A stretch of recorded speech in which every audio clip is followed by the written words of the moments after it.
الشیطان الرجیم بسم اللہ الرحمن الرحیم عزیزان من، آج مئی 1972 کی 28 تاریخ ہے اور درس قرآن کریم کا آغاز سورہ الاعراف کی آیت 103 سے ہوتا ہے، 7/103۔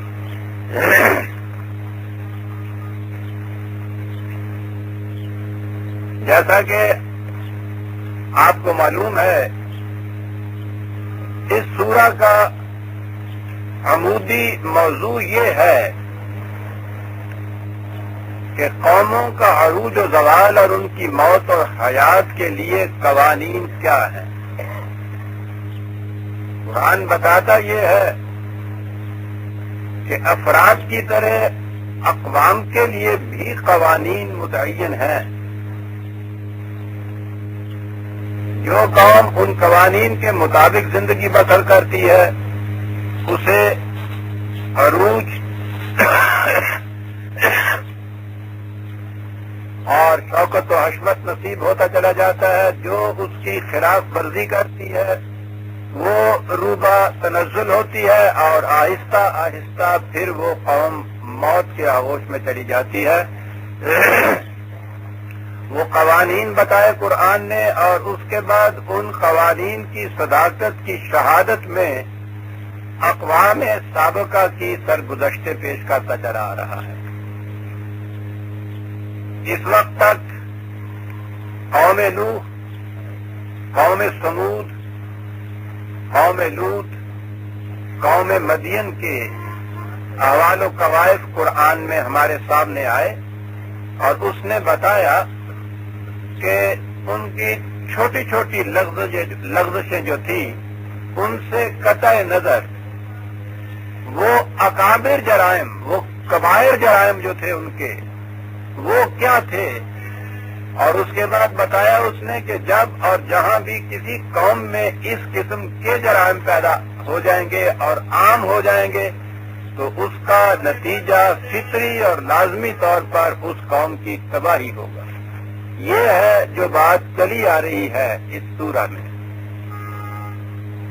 قوم مدین کے بعد اس نے پھر دہرایا اس چیز کو کہ یہ محض تاریخ کی داستانیں نہیں ہیں، بلکہ انہیں بیان کرنے کا مقصد یہ ہے، اور وہی مقصد جو میں نے ابھی عرض کیا ہے، وہ دو ایک اقوام کی سرگزشتیں بیان کرنے کے بعد پھر اسے دوہرا دیتا ہے تاکہ توجہ اصل مقصود پر رہے، محض تاریخی داستانوں پر نہ رہے۔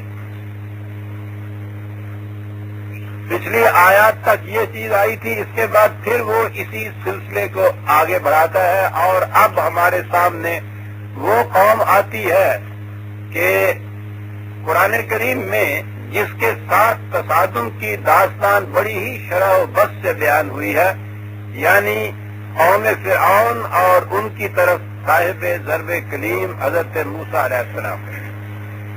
یہ اتنا عظیم معرکہ تھا کہ ایک طرف تو جسے ہم نے صرف قوم فرعون کہا ہے، اس میں قرآن کریم نے بتایا کہ دنیا کی 3 ہی قوتیں ایسی ہیں جو انسانیت کے سینے پر کابوس بن کے سوار ہو جاتی ہیں اور اسے پنپنے نہیں دیتی۔ ایک ملوکیت کا استبداد، دوسرے مذہبی پیشوائیت کی دسیسہ کاریاں، اور تیسرے نظام سرمایہ داری کی خون آشامیاں۔ جہاں جہاں اس نے فساد آدمیت کو گنایا ہے، انہی تینوں گوشوں میں سمٹا کے اس نے ان کا ذکر کیا ہے۔ یہ گوشے مختلف اقوام میں الگ الگ تھے اور اب وہ معرکہ سامنے آتا ہے کہ جہاں یہ تینوں سمٹ کر ایک مقام پہ آ گئے، اور اس کا نام ہے، یہ معرکہ جو ہے حضرت موسیٰ علیہ السلام اور فرعون کا، یہ دراصل 2 افراد کی داستان نہیں ہے، بلکہ یہ زندگی کے تین نظام ایک طرف آ جاتے ہیں اور ان تینوں نظاموں کے خلاف جو ایک معرکہ اور جہاد ہے وہ دوسری طرف ہے. ادھر یہ تین نظام ہے، ان کا نظام ملوکیت کا نمائندہ فرعون ہے کہ جس کا نام ہی فرعونیت اور استبداد کے لیے تاریخ میں زمانے میں ضرب المثل ہے، اور اس کے ساتھ مذہبی پیشوائیت ہے جس کا نمائندہ حامان ہے، اور پھر نظام سرمایہ داری ہے جس کا نمائندہ قارون ہے. اور ان کے خلاف، ان کے مقابل میں بھی تین پیغمبر بیک وقت ہمارے سامنے آتے ہیں، حضرت موسیٰ علیہ السلام اور ان کے بھائی حضرت ہارون علیہ السلام. اور جب یہ قوم پھر سینا کی وادیوں میں پہنچی ہے، بنی اسرائیل کی قوم، تو وہاں حضرت شعیب بھی ان کے ساتھ ملتے ہیں اس قوم کی تعلیم و تربیت کے لیے. اگرچہ بالتصریح تو نام نہیں ہے ان کا، لیکن یہ احوال و ظروف یہ بتاتے ہیں کہ وہاں یہی تیسرے پیغمبر تھے جو ان کے ساتھ شامل ہوئے. تو یہ معرکہ ہے اب جو ہمارے سامنے آ رہا ہے. اس میں ایک بات پہلے سمجھ لیجئے کہ یہ ٹھیک ہے کہ فرعون کی مملکت کے اندر ایک دوسری نسل کی قوم تھی جو اس قوم کی ماتحت اور محکوم تھی، یہ بنی اسرائیل کی قوم تھی. یہ نسلی اعتبار سے ان سے مختلف تھی، یہ ٹھیک ہے. حضرت موسیٰ علیہ السلام نظر یوں ہی آتا ہے کہ اسی قوم بنی اسرائیل کی طرف مبعوث ہوئے، اور ان کی بعثت کا مقصد یہ تھا کہ انہیں فرعون کے دستے استبداد سے چھڑا کر آزاد کرا لے. لیکن یہ کوئی دو نسلوں کی جنگ نہیں تھی، دو قوموں کی جنگ نہیں تھی. کوئی رسول بھی کسی قوم کی جنگ لڑنے کے لیے نہیں آتا، وہ کسی نسل کا نمائندہ نہیں ہوتا. یہ الگ بات ہے کہ اتفاقی طور پر تاریخ میں ایسی صورت پیدا ہو جائے کہ مظلوم قوم جو ہے وہ کسی ایک نسل سے ہو، ظالم قوم دوسری نسل سے ہو. اور اس زمانے میں اکثر ہوتا یہی تھا کہ حکومت جو تھی وہ ایک نسل کی قوم کی ہوا کرتی تھی. کل تک یہی تھا جب تک کہ یورپ نے وطنیت کو مدار نہیں قرار دیا قومیت کا. قومیت کا معیار نسل کا اشتراک ہوتا تھا. اس لیے جو ہوتا ہے نا فلاں خاندان کی حکومت، تو وہ اصل میں ایک نسل کی حکومت ہوتی تھی اس زمانے میں. تو یہ اتفاق تھا کہ نسلی اعتبار سے مصر میں حکمران طبقہ جو تھا وہ ان سے مختلف تھا جو محکوم قوم بنی اسرائیل کی تھی. اور نظر بظاہر یہی دکھائی دے گا کہ حضرت موسیٰ علیہ السلام قوم بنی اسرائیل کی طرف گئے، اور یہ دو قوموں کے درمیان، دو نسلوں کے درمیان تصادم تھا. جیسا کہ میں نے عرض کیا ہے، رسول کے سامنے یہ مشن نہیں ہوتا، وہ مظلوم کی حمایت کے لیے اٹھتا ہے. اگر وہاں مظلوم قبطی جو تھے، قوم فرعون کے جو لوگ تھے، وہ مظلوم ہوتے تو حضرت موسیٰ علیہ السلام ان کی حمایت کے لیے اسی طرح سے اٹھتے. کیونکہ اس وقت صورت یہ تھی کہ وہاں محکوم و مظلوم و مقہور اور مجبور قوم جو تھی وہ بنی اسرائیل کی تھی. اس لیے حضرت موسیٰ علیہ السلام اس قوم کی حمایت کے لیے اٹھے، وہ قوم کی حمایت کے لیے نہیں اٹھے، مظلومیت کی حمایت کے لیے وہ اٹھے تھے. یہ اتفاقی چیز تھی کہ یہ بھی نسلی طور پر اسی قوم سے متعلق تھے جس پر وہاں اس قدر مظالم ہو رہے تھے.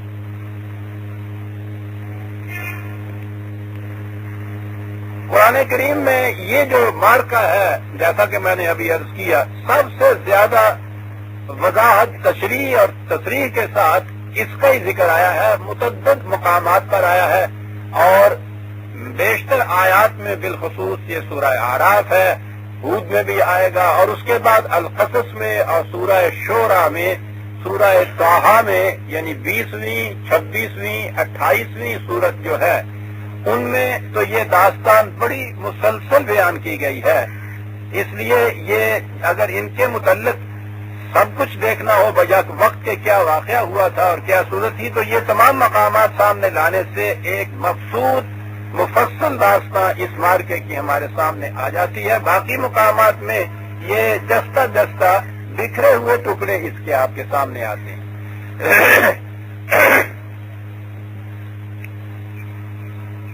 سورہ اعراف کی آیت 103 سے، جہاں سے اب درس ہمارا آج کا شروع ہوتا ہے، آغاز کلام ہوتا ہے ثم بعثنا من بعدہم موسیٰ بآیاتنا، پھر ہم نے ان سابقہ اقوام کے بعد موسیٰ کو مبعوث کیا اپنے قوانین دے کر، اور اسے بھیجا الی فرعون و ملائہ، فرعون کی طرف اور اس کے اکابرین قوم کی طرف۔ صرف اس بادشاہ کا نام نہیں بلکہ اس کے ساتھ اس کے جتنے بھی اکابر، وہی ملائے قوم جن کا ذکر پہلے چلا آ رہا ہے۔ پہلی اقوام میں آپ دیکھیں گے کہ وہاں بادشاہتیں نہیں تھی قائم ہوئی، وہ نظام ان کا یہ تھا کہ وہاں سردار ہی تھے، وہاں کے رئیس ہی تھے جو وہاں کے حاکم ہو جاتے تھے۔ ملوکیت کی جو شکل منظم طریق پہ ہمارے سامنے آتی ہے وہ یہی آتی ہے، اس لیے یہاں الی فرعون و ملائہ کہا ہے، فرعون اور اس قوم کے اکابرین کی طرف۔ فظلموا بہا، ایک لفظ میں یہ بات بتا دی کہ وہ جو آیات لے کے گئے، قوانین لے کے گئے اس قوم کی طرف، تو انہوں نے اس کے ساتھ زیادتی کی، انکار کیا، سرکشی برتی، مزاحمت کی، تصادم ہوا، ٹکراؤ ہوا۔ ایک لفظ ظلموا کے اندر یہ سب چیزیں آ جاتی ہے، تو وہاں یہ کیفیت ہوئی۔ واپس کیے گا، پانی رکھ دیجیے گا آج۔ اور یہی ساتھ ہی بات کہی، ادھر یہ کہہ دیا کہ انہوں نے کیا کیا، یعنی آگے تفصیل آتی ہے، اس تفصیل کا جو محاصل اور اجمال ہے وہ پہلے ہی بیان کر دیا۔ ان کی طرف سے یہ کہ فظلموا بہا، اور اس کے بعد فانظر کیف کان عاقبۃ المفسدین، اب تم دیکھو کہ فساد مچانے والوں کا انجام کیا ہوا۔ فساد مچانا، جیسا میں نے کئی دفعہ یہ عرض کیا ہے، ہمارے یہاں اردو میں تو یہ فساد، یہ دنگا فساد جسے ہم کہتے ہیں، اسی کا نام فساد ہوتا ہے۔ فساد تو جب بھی کوئی ایسا نظام قائم کیا جائے کہ جس میں ناہمواریاں پیدا ہو جائے، انسانیت کے مختلف طبقات پر مظالم ہونے شروع ہو جائے، اس نظام کو قرآن فساد کا نظام کہتا ہے، اور ایسے نظام قائم کرنے والوں کو مفسدین کہتا ہے۔ تو یہ قومیں، ان کا فساد یہی تھا کہ وہ ایسا نظام اپنے ہاں قائم کرتی تھی کہ جن میں یہ انسانیت پر مظالم ہوتے تھے، اور ان مظالم کا مٹانا ان انبیاء کا کام ہوتا تھا۔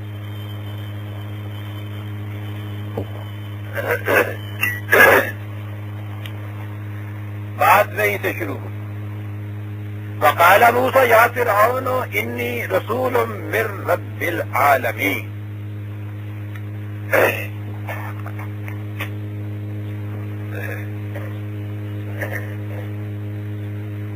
ویسے تو ہر باطل کے نظام میں قرآن نے بتایا ہے کہ اس کی بنیاد یہ ہوتی تھی کہ یہ جو صاحب قوت اور اقتدار طبقہ تھا وہ سامان ربوبیت کو اپنے قبضے میں لیتا تھا، پرورش کے جو ذرائع تھے انہیں اپنے قبضے میں لے لیتا تھا، اور اسے مخصوص کر دیتا تھا یا تو چند گھرانوں تک، یا محدود کر دیتا تھا اپنی قوم کی طرف کے اندر، اور اس کے باہر کے لوگ جو تھے انہیں اس سے محتاج کر دیتا تھا۔ جب وہ محتاج ہو جاتے تھے تو اس کا فطری نتیجہ محکوم ہو جانا تھا۔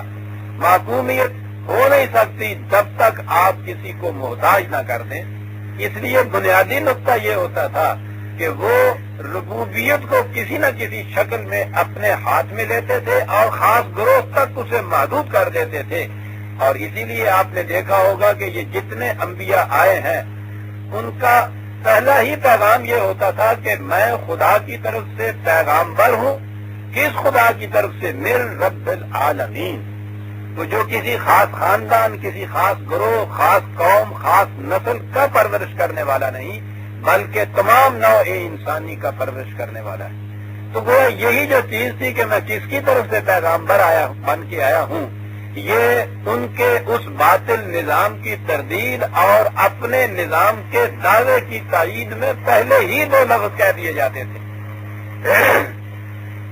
تمہارا نظام ربوبیت عالمینی نہیں ہے، ایک خاص گروہ تک تم اس کو محدود کر رہے ہو، اور میں جو پیغام دے کے آیا ہوں یا جس کی طرف سے پیغامبر بن کے آیا ہوں وہ خدا ہے کہ جو تمام نوع انسانی کی ربوبیت کا ذمہ دار ہے، اور اس ذمہ داریوں کے معنی یہ ہوئے کہ میں نظام قائم کرنے آیا ہوں ربوبیت عالمینی کا، تمہارے اس نظام کو مٹا کے کہ جو ربوبیت کو خاص گروہ کے اندر محدود کر کے رکھ رہی ہے۔ تو آپ نے دیکھا کہ قرآن کریم یوں تو یہ نظر آتا ہے کہ انہوں نے کہا میں خدا کی طرف سے پیغامبر بن کے آیا ہوں، لیکن وہ جو خدا کی صفت ہے اسی کے اندر تو ساری لین اس کے اندر آ رہی ہے، کس کی طرف سے پیغامبر بن کے آیا ہوں۔ اب اس پیغام کی ساری حقیقت اس پیغامبر جس کی طرف سے پیغامبر بن کے آیا ہے اس کی اس صفت رب العالمینی کے اندر یہ سمٹ کر آ گئی کہ میں اس کی طرف سے پیغامبر بن کے آیا ہوں۔ حقیق علی اللہ اقول علی اللہ الا الحق، مجھ پہ لازم ہے، یہ فرض ہے، یہ واجب ہے، یہ میری ذمہ داری ہے یہ کہ میں خدا کے متعلق کوئی ایسی بات نہ کہوں جو حقیقت پر مبنی نہ ہو۔ یعنی یہ جو کچھ میں کہنے کے لیے آیا ہوں، جو میں نے کہا ہے کہ میں رب العالمین کی طرف سے پروردگار ہوں، تو یہ سمجھ لیجئے کہ بظاہر ایسا نظر آئے گا کہ میں قوم بنی اسرائیل کا فرد ہوں اور قوم بنی اسرائیل کی حمایت کے لیے یہاں آیا ہوں۔ میں چاہتا یہ ہوں کہ اس ربوبیت کے اندر ان کا بھی حصہ ہو، لیکن میں کہہ یہ رہا ہوں کہ میں رب العالمین کی طرف سے آیا ہوں۔ تو پہلے یہ بات صاف کر دی کہ یہ نہ سمجھیے کہ میرا مقصد کسی گروہ یا کسی خاص قوم کی حمایت کا ہے اور میں یوں ہی میں منسوب کر رہا ہوں اپنی اس چیز کو ربوبیت عالمینی کی طرف، بالکل نہیں۔ کہا کہ مجھ پہ یہ لازم ہے کیونکہ میں تو صرف پیغامبر ہوں، میں اپنی طرف سے کوئی بات کہنے کے لیے نہیں آیا، کسی کا پیغام پہنچانے کے لیے آیا ہوں، اور پیغامبر کی بنیادی شرط یہ ہے کہ وہ دیانتدار ہو، اپنی طرف سے کچھ نہ کہے، جس کا پیغام لایا ہے جو کچھ اس نے کہا ہے وہی کہے۔ اور نبی کی یہ بنیادی شرط یہی ہے کہ وہ صادق ہوتا ہے، وہ سچا ہوتا ہے اور امین ہوتا ہے، یعنی وہی ایک امانت ہوتی ہے جو اس کے سپرد کی جاتی ہے اور اس سے کہا جاتا ہے کہ اس امانت کو دوسرے انسانوں تک پہنچا دو۔ اس کی امانت اور دیانت کا تقاضا یہ ہے کہ وہ اسے من و عن دوسروں تک پہنچائے، نہ تو اس میں سے کسی چیز کو چھپا کے رکھے کہ یہ خیانت ہو جائے گی، نہ اس میں کسی قسم کی تلبیس کرے، اپنی طرف سے کچھ پھیلائے، نہ کتمان کرے اس میں۔ اگر یہ کچھ کیا ہے اس نے تو پھر وہ صادق اور امین نہیں رہتا۔ تو پہلی چیز رسول پر ایمان جسے کہتے ہیں وہ رسول کی صداقت پر ایمان ہوتا ہے، اس پر ایمان لانا ہوتا ہے کہ یہ رسول جو کہتا ہے اس میں یہ سچا ہے۔ اگر رسول کے متعلق یہ بات ہو جائے کہ یہ جھوٹا بھی ہو سکتا ہے، یہ جھوٹ بھی بول سکتا ہے، تو اس کے اوپر اٹھی ہوئی ساری امارت حرام سے نیچے گر جاتی ہے۔ نبوت اور رسالت، خدا کا پیغام، یہ وحی، اس کی تعلیم کچھ بھی باقی نہیں رہتی اگر رسول کے متعلق یہ امکان بھی ذہن میں ہو کہ وہ جھوٹ بولتا ہے۔ ضمناً میں عرض کر دوں کہ وہ جو ہمارے ہاں ایک روایت ہے جسے حدیث کہتے ہیں اور وہ بڑی معتبر کہی جاتی ہے کیونکہ بخاری میں بھی ہے، کہ وہ رسول اللہ صلی اللہ علیہ وسلم نے فرمایا کہ حضرت ابراہیم علیہ السلام نے 3 مرتبہ جھوٹ بولا تھا۔ یعنی ایک تو حضرت ابراہیم علیہ السلام جیسے اولوالعزم پیغمبر، اور اولوالعزم کا سوال ہی نہیں ہے، رسول ہونے کی جہت سے تو ہر رسول یکساں اولوالعزم ہوتا ہے۔ اور ان میں پھر بہرحال حضرت ابراہیم علیہ السلام کی جو پوزیشن ہے وہ ہمارے سامنے ہے۔ ملت ابراہیمی کا دعویٰ ہے قرآن ماننے والوں کے لیے بھی، تو حضرت ابراہیم علیہ السلام ان کے متعلق یہ کہا گیا کہ انہوں نے بھی 3 مرتبہ جھوٹ بولا تھا، اور پھر اس جھوٹ کی گواہی دینے والا خاتم النبیین نبی اکرم صلی اللہ علیہ وسلم کہ یہ بیان کر رہے ہیں۔ آپ سوچئے کہ صرف اتنی سی بات اگر آپ لے لیں کہ ایک نبی وہ جھوٹ بولتا ہے اور دوسرا اولوالعزم نبی اس کی شہادت دیتا ہے کہ انہوں نے جھوٹ بولا تھا، اس کے بعد نبوت ختم ہو جاتی ہے۔ تو یہ 3 باتیں تو آپ نے گنا دی، اب کیا پتا ہے کہ وہ کس کس بات کے اندر معاذ اللہ جھوٹ بولا تھا. اور اگر نبی اپنے پیغام میں جھوٹ ملانا شروع کر دے تو وہ تو صادق اور امین رہ نہیں سکتا، وہ رسول نہیں خدا کا رہ سکتا. لہذا رسول کی رسالت پر ایمان لانے کی بنیادی شرط یہ ہے کہ اس کو صادق اور امین مانا جائے. عزیزان ایمان، یہ جو چیز ہے کہ ہم پرکھ کے دیکھیں کہ جو کچھ وہ کہتا ہے وہ اس کا اپنا قول نہیں، وہ خدا کا پیغام ہے، یہ تو بہت دور آگے جا کے بات آئے گی جہاں انسان علم اور بصیرت، عقل و فکر، دانش، تدبیر، برہان، ان کی بنا پر پرکھے اس کنٹینٹس آف دی وحی کو، وحی کے متن کو اس طرح سے پرکھے اور پھر اس نتیجے پہ پہنچے کہ فی الواقعہ یہ بہت بلند چیز ہے. لیکن اس وقت تک بھی اور اس سے پہلے بھی یہ ساری عمارت اس بنیاد پہ کھڑی ہوگی کہ وہ جو کہنے والا کہتا ہے کہ یہ میرا قول نہیں ہے، یہ خدا کی طرف سے مجھ پہ وحی ہوتی ہے، اس کو سچا ماننا جو ہے اس بنا پر اس کو آپ کلام اللہ کہہ سکتے ہیں. ورنہ اگر عقل و فکر کی بنیادوں کے اوپر آپ پرکھ کے بھی دیکھیں کہ بڑا بے مثال کلام ہے تو آپ اسے جینس کہہ دیں گے. دنیا میں اس قسم کے جینس موجود ہیں جن کے متعلق کہا جاتا ہے، حکمائے یونان کے متعلق کہا جاتا ہے کہ آج تک ان جیسے اہل دانش پیدا نہیں ہوئے. شعراء کے اندر شیکسپیئر اور ملٹن وغیرہ کے متعلق کہا جاتا ہے کہ ان جیسے شعراء پیدا نہیں ہوئے، ان کا کلام بے مثال ہے. اسی طرح سے ہر شعبے کے اندر آپ یہ کہہ سکتے ہیں کہ وہ عام انسانوں سے ان کا معیار بہت اونچا ہوتا ہے. یورپ کے مفکرین نے اسی بنا پہ یہ دھوکہ کھایا اور وحی کو بھی انہوں نے کہا، رسول کے متعلق بھی یہ کہا کہ وہ کچھ جینس سا ہمیں نظر آتا ہے.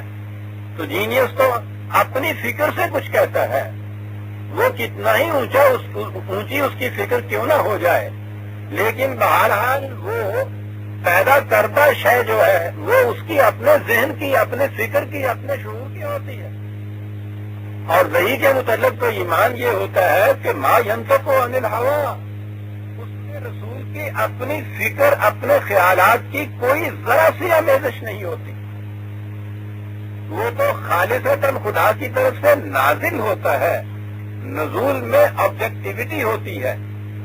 یہ جو اپنے خیالات سے کچھ ہوتا ہے اسے اصطلاح میں آپ کہیے اسے سبجیکٹو کہتے ہیں. انسان کے اندر سے ایک بات باہر اٹھتی ہے اور ریویلڈ جس چیز کو آپ کہتے ہیں وہ اس کے اپنے اندر سے باہر چیز نہیں آتی بلکہ باہر سے ایک چیز اس کے اندر اترتی ہے، یوں سمجھ لیجیے. اس لیے اس میں اس کے اپنے خیالات اور فکر اور آرزوؤں کا کوئی دخل نہیں ہوتا.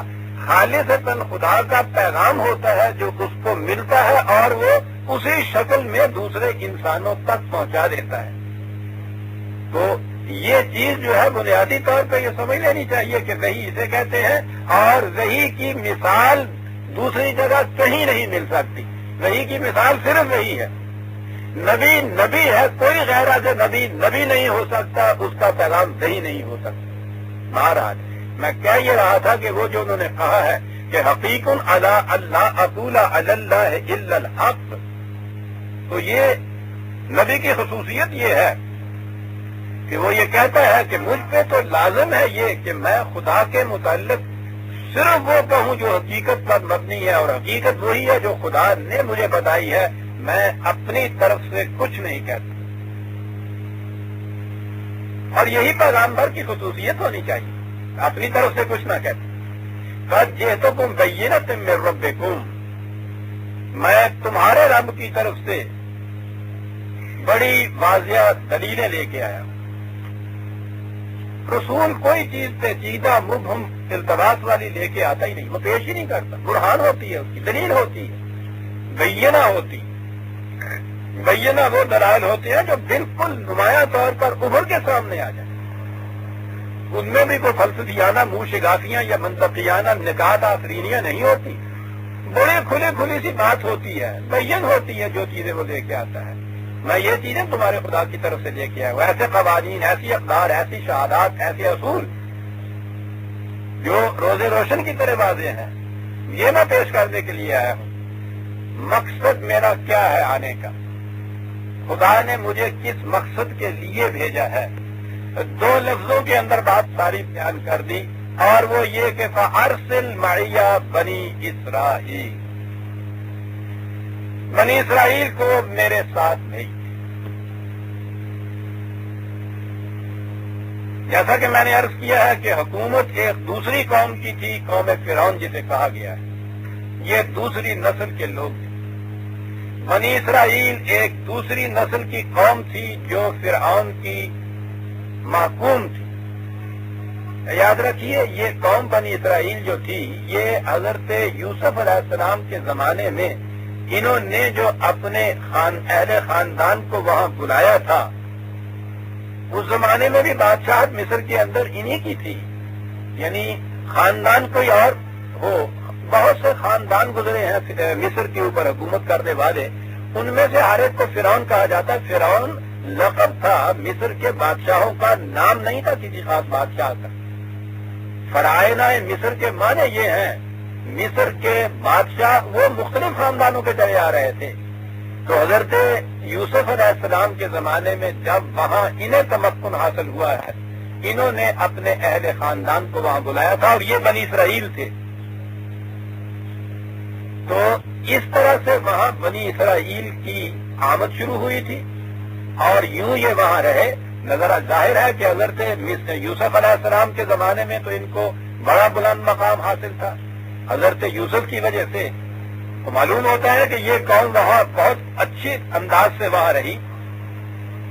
حکومت میں بھی ان کا حصہ تھا، وہاں ان کا مقام بھی بلند تھا. لیکن اس کے بعد آہستہ آہستہ فرعونیت کی استبداد ملوکیت کی بنا پر یہ قوم محکومیت کے پنجے میں شکنجے میں جکڑی گئی.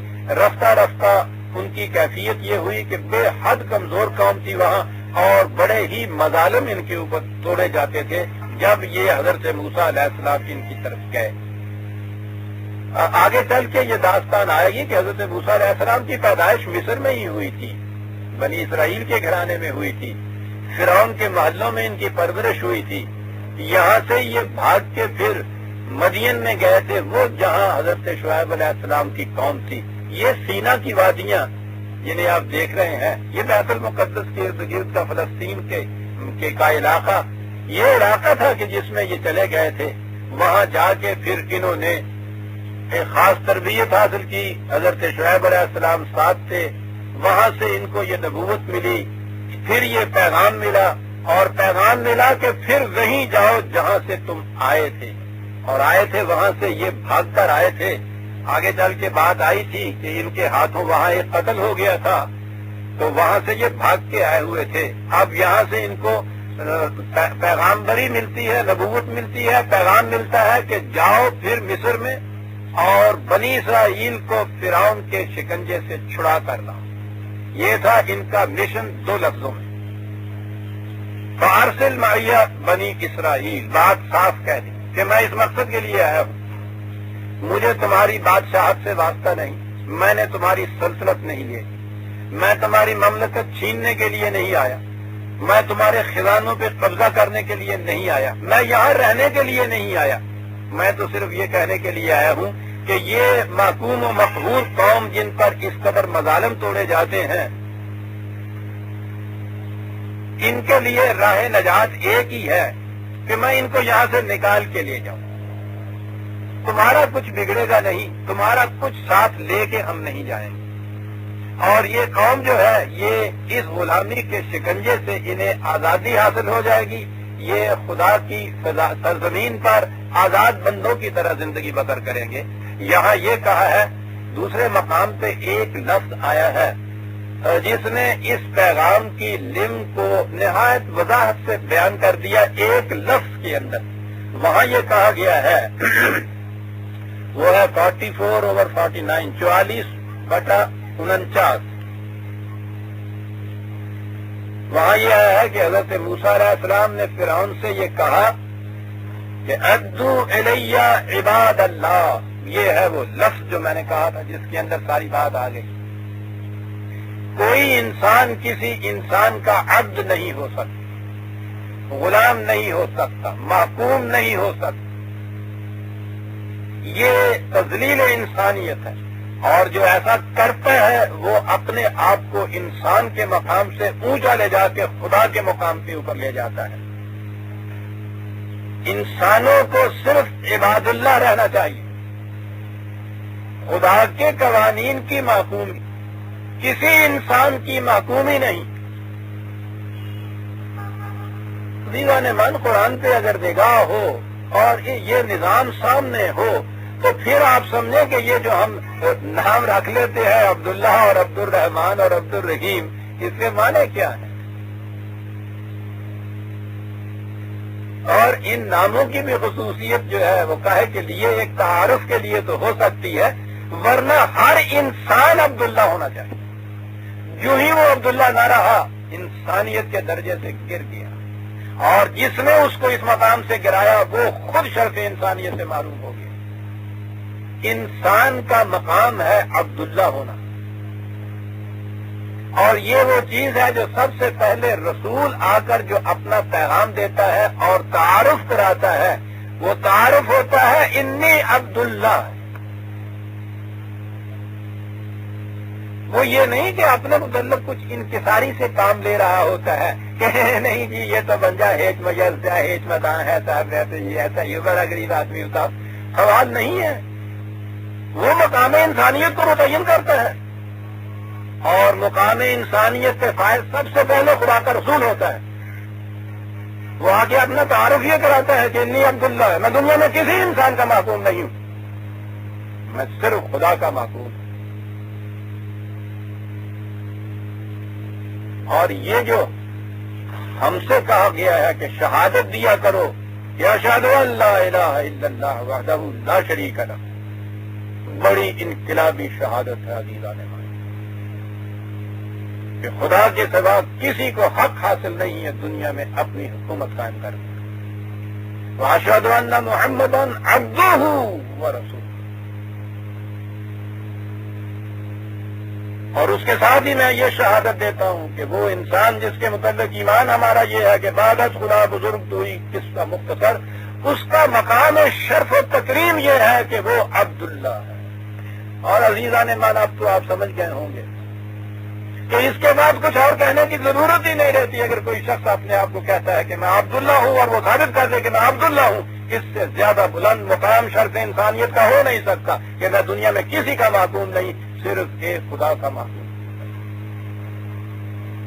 آپ دیکھتے ہیں کہ جب رسول آ کے یہ کہتا ہے کہ میں تو عبداللہ ہوں، وہ کیا بات کہہ جاتا ہے، کتنی بڑی انقلابی چیز ہے، کتنا بڑا انقلابی نعرہ ہے جو وہ بلند کرتا ہے۔ بادشاہوں کے سامنے آ کے یہ کہنا کہ میں تمہارا عبد نہیں ہوں، رئیسوں کے سامنے، بڑے بڑے حاکموں کے سامنے، ساری دنیا کے سامنے یہ بات کہنا کہ میں کسی کا عبد نہیں ہوں، اور پھر یہ رعونت کی صورت یہ نہیں کہ اپنے آپ کو مقام الوہیت کے اوپر مقرر کر لے کے خدا ہوں، نہیں، کسی کا عبد نہیں ہوں، عبداللہ ہوں۔ یہ بڑا انقلابی نعرہ ہوتا تھا رسول کا جو یہ کہے کہ میں عبداللہ ہوں۔ آج بھی اگر میں صحیح معنی میں اگر کسی شخص نے اس دنیا کے اندر آزادی کا دعویٰ کرنا ہے، اسے یہ نعرہ لگانا ہوگا کہ انی عبداللہ۔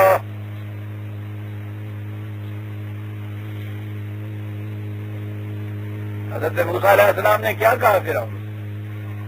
ساری بات کہہ دی ایک لفظ میں، عدو الی عباد اللہ۔ دو صورتیں ہو سکتی تھی نا، کہ اس کی معصومیت میں سے نکال کے اپنی معصومیت دنیا میں ہوتا ہی ہے۔ جب بھی دو بادشاہوں میں ٹکراؤ ہوتا ہے تو وہ کس بات پہ ہوتا ہے کہ تمہاری رعایا کل سے میری رعایا بن جائے گی۔ وہ الہوں کی تبدیلی ہوتی ہے صرف۔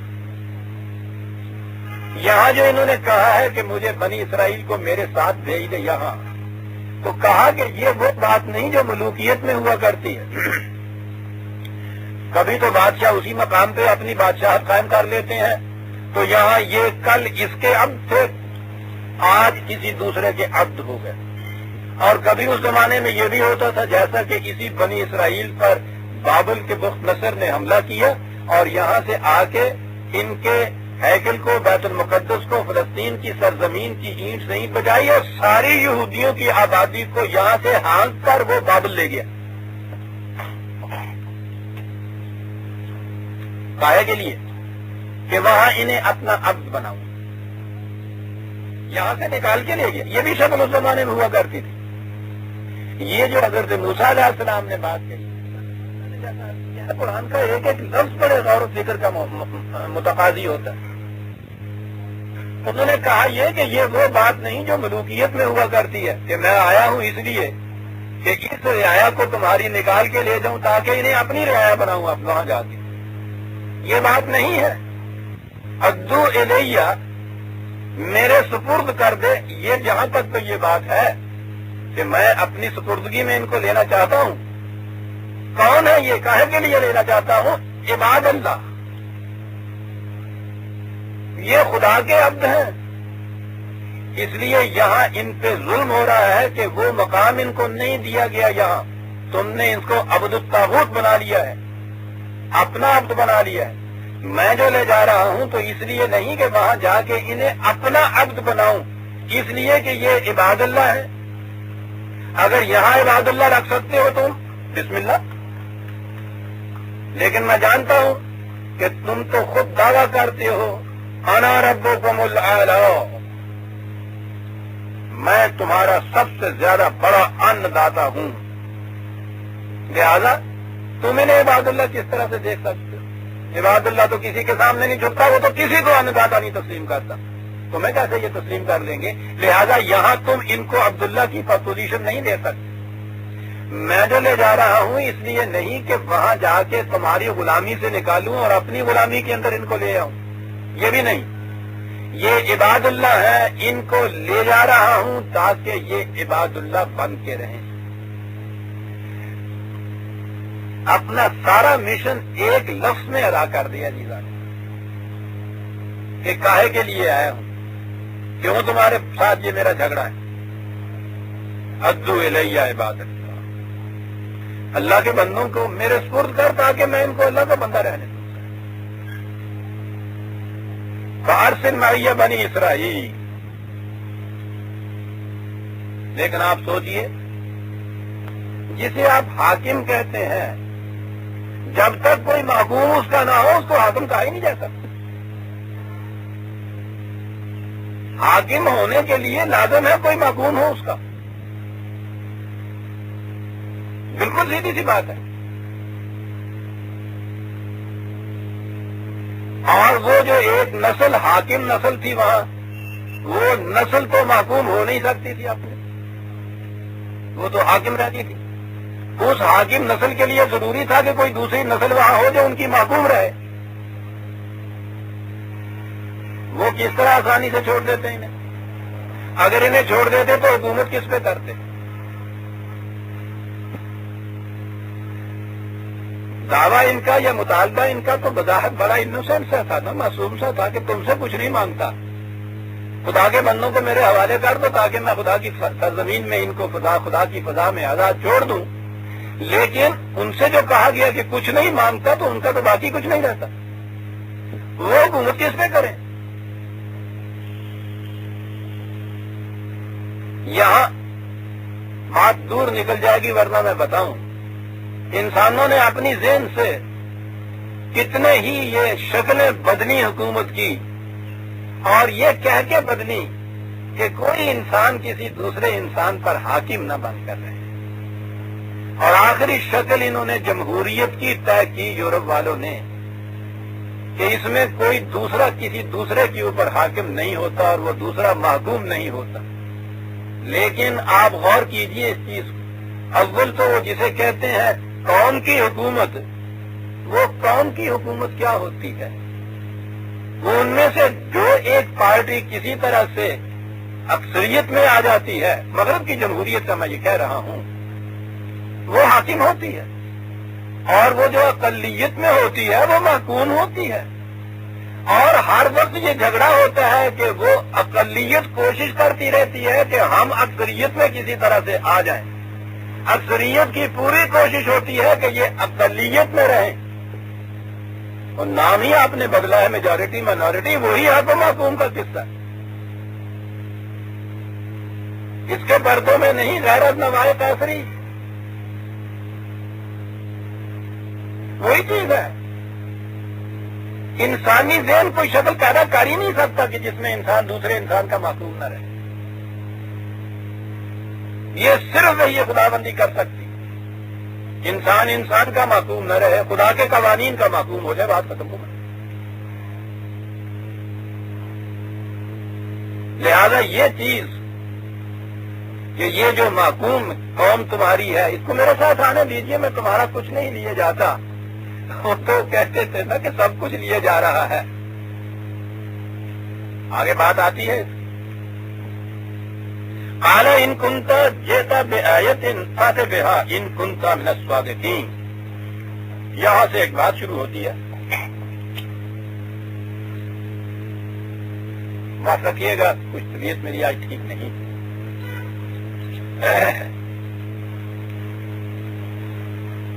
انہوں نے کہا کہ اگر کوئی آیت، کہا یہ جاتا ہے کہ اس کے معنی نشانی کے ہوتے ہیں. آیت کے معنی تو قرآن میں بڑی عربی زبان میں بھی اور خود قرآن میں بھی بڑے ہی وسیع ہے، بڑی تفصیل سے دیے گئے ہیں. آیت دراصل ہوتی ہے کسی دعوے کے ثبوت میں کوئی شہادت، صداقت کا ثبوت، کسی شے کے موجود ہونے کی نشانی. یہ دعویٰ کہ میں یہ سچ کہتا ہوں جسے ہم اس کی نشانی کہتے ہیں، وہ اس کی شہادات ہوتی ہیں. کوئی قانون جو خدا کی وجود کی شہادت دیتا ہو، یہ ساری کائنات جو بتا رہی ہو کہ یہ مخلوق ہے، کوئی خالق پیچھے ہے. یہ دھواں جو دور سے نظر آتا ہے وہ عرب اسے آگ کی آیت کہا کرتے تھے. بات صاف ہو گئی، دور سے آگ تو نظر نہیں آتی تھی، دھواں اس بات کی علامت تھا کہ اس کے نیچے آگ ہے. بہرحال آیت کے یہ معنی ہوتے ہیں، کوئی وہ شے کہ جو کسی دعوے کی دلیل بن سکے، ثبوت بن سکے کسی وجود کا. اس نے کہا کہ یہ جو کچھ تم یہ کہہ رہے ہو کہ خدا کی طرف سے میں آیا ہوں، یہ خدا پیغام خدا کی طرف سے لایا ہوں، اس دعوے کی شہادت کیا ہے، اس کی نشانی کیا جسے آپ کہیں گے. اب یہاں سے عزیزان من مجھے ایک اصولی بات پیش کرنی ہے. ہمارے ہاں یہ عقیدہ چلا آ رہا ہے کہ انبیاء کرام اپنی نبوت کے دعوے کی شہادت میں معجزہ پیش کرتے تھے اور وہ نشانی بن جاتا تھا ان کے دعوے کی دلیل کی. معجزہ کے معنی ہے ایسی بات جو عام قوانین فطرت کاز اینڈ ایفیکٹ کے ماتحت جو چیزیں ہوتی ہیں وہ اس سے ماورا ہو، اس سے الگ کوئی چیز، سپر نیچرل جسے کہتے ہیں، فوق الفطرت، ایسی چیز پیدا. عام فطرت کے قوانین کے تابع نہ ہو، اس سے اونچی چلی. اسی لیے اس چیز کو فطرت کے خلاف کہتے ہیں، فطرت کو توڑنا کہتے ہیں. اس چیز کو وہ بطور شہادت پیش کرتے تھے. جہاں تک خدا کی طرف سے اس بات کا ماننا ہے کہ وہ فطرت کے قوانین کا محتاج نہیں، یا وہ ایسا بھی کچھ کر سکتا ہے جو قوانین فطرت کے اوپر ہو، تو عزیزان من وہ تو جب خدا کو مانا جاتا ہے تو خدا کے معجزے کو تو سب سے پہلے مانا جاتا ہے. یہ فطرت کے قوانین تو اس کائنات کے اندر رائج ہے نا، اور خود کائنات جو وجود میں آئی ہے یہ تو کسی قانون فطرت کے تابع نہیں آئی. فطرت کے قانون میں نتھنگنیس سے، یعنی کچھ موجود نہ ہو اور اس سے کچھ موجود ہو جائے، یہی چیز خلاف فطرت ہے، خلاف قوانین فطرت ہے. قانون فطرت یہ ہے کہ ایک کاز ہوتا ہے، وہ ہوتا ہے موجود، اس سے اس کا ایفیکٹ ہوتا ہے. کاز موجود ہوتا ہے، ایفیکٹ ہوتا ہے. کوئی نئی چیز جو بنتی ہے، جو پہلے کچھ موجود چیزیں ہوتی ہیں ان میں کچھ تغیر و تبدل کیا جاتا ہے تو نئی چیز بنتی ہے۔ آگ جسے آپ کہتے ہیں، وہ آگ کا شرارہ کہیں موجود ہوتا ہے اور اس کے بعد یہ ساری دنیا میں پھر آگ آگے چلتی ہے،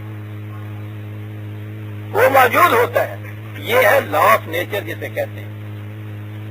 یہ جو پہلا شرر ہوتا ہے یہ کاز ہوتا ہے آگے آگ بڑھا دینے کا۔ آگ کاز ہوتی ہے پانی میں پانی کو گرم کرنے کی، حرارت پہنچانے کی، وہ ہوتی ہے پہلے۔ کائنات جو وجود میں آئی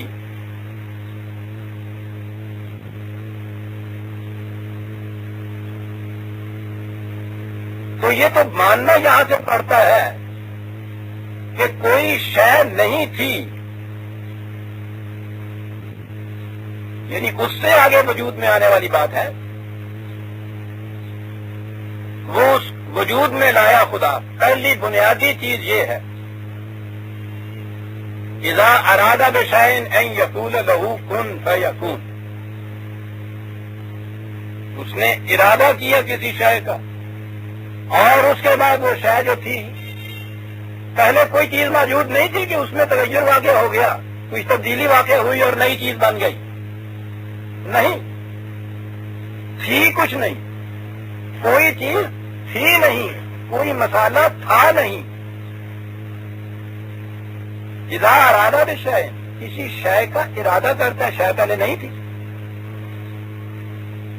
تو جب ہم اسے مانتے ہیں کہ یہ خالق کائنات کائنات کو اس طرح وجود میں لایا کہ پہلے اس کا کوئی کاز تھا ہی نہیں اور اتنا بڑا ایفیکٹ سامنے آ گیا اس کے،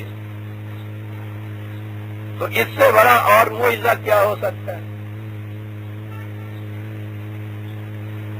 لہذا یہ تو بات ہی نہیں کہ اگر کوئی شخص یہ کہتا ہے کہ صاحب یہ فلاں نبی نے معجزہ نہیں کیا تھا، نبی کا معجزہ تو اپنا ہوتا نہیں، وہ تو خدا دکھاتا ہے نا یہ سب کچھ عقیدے کے مطابق۔ تو یہ کہتے ہیں صاحب خدا کے معجزے کا انکار کرتے ہیں، اور معجزے کا انکار تو ان کا